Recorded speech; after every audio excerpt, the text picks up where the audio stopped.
সরকারকে কেন্দ্র করে গড়ে ওঠা ছাত্র আন্দোলনের ফসল ডক্টর মোহাম্মদ ইউনূসের এই সরকার। কার্যত 5 আগস্ট আওয়ামী লীগ সরকারের পতনের পর থেকে পুলিশ ও জনপ্রশাসনে নানা অস্থিরতা। বৃহস্পতিবার রাত পর্যন্ত ছিল না থানা পুলিশ। কোথাও কোথাও পাড়ায় মহল্লায় ডাকাতির আতঙ্ক, ছিল সংখ্যালঘু সম্প্রদায়ের উপর হামলার অভিযোগ। এই অবস্থায় পরিস্থিতি স্বাভাবিক করাই সরকারের অগ্রাধিকার হওয়া জরুরি বলে মনে করেন বিশ্লেষকরা। প্রধান চ্যালেঞ্জ হলো আইন শৃঙ্খলা পরিস্থিতি নিয়ন্ত্রণে এনে দেশের জনগণের মধ্যে শান্তি ফিরিয়ে আনা, যাতে মানুষ রাতে নির্ভয়ে ঘুমাতে পারে, নির্ভয়ে চলাফেরা করতে পারে, নিজের কাজ করতে পারে, কোনো ব্যবসা প্রতিষ্ঠান যেন ক্ষতিগ্রস্ত না হয়, কোনো দল যেন ক্ষতিগ্রস্ত না হয়, কোনো ব্যক্তি যেন ক্ষতিগ্রস্ত না হয়, এগুলোর নিশ্চয়তা বিধান করা।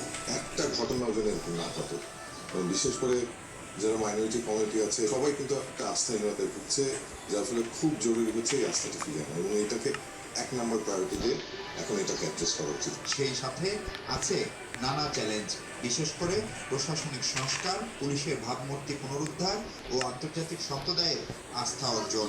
দ্রব্যমূল্য সহনীয় করার সাথে বৈদেশিক মুদ্রার রিজার্ভ বাড়ানো ও সামগ্রিক অর্থনীতিতে গতিশীলতা আনতে হবে এই সরকারকে। এভাবে সরকার ব্যবস্থা চলে আসছিল, ব্যবস্থার পরিবর্তন এমন একটা ব্যবস্থা দরকার যে ব্যবস্থার মধ্যে দিয়ে কোনো নির্বাচিত সরকার বা অন্য কোনো ধরনের সরকার যাতে সৌর সরকারের বা ফেসিবাদী সরকারের রূপ না নিতে পারে। সেই কারণে যে রিফর্মগুলো করতে হবে তার জন্য প্রয়োজনীয় সময় দরকার।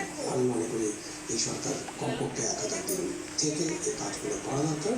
সবচেয়ে গুরুত্বপূর্ণ চ্যালেঞ্জ হচ্ছে ইকোনমিক রিকভারি, আরেকটা হচ্ছে আমাদের যা প্রতিষ্ঠানগুলো ছিল সরকারের, আমরা যদি জুডিশিয়ারির কথা বলি, আমরা যদি পুলিশের কথা বলি, আমরা যদি অ্যাডমিনিস্ট্রেশনের কথা বলি, কোনো কিছু এখন আসলে প্র্যাকটিক্যালি এখন আর এক্সিস্ট করছে না। ইকোনমিক যদি রিকভারি না হয়, রাজনৈতিক অস্থিরতা কিন্তু বাড়বে খুব স্বাভাবিকভাবে। সব ছাপিয়ে হিংসা বিদ্বেষ ভুলে বৈষম্য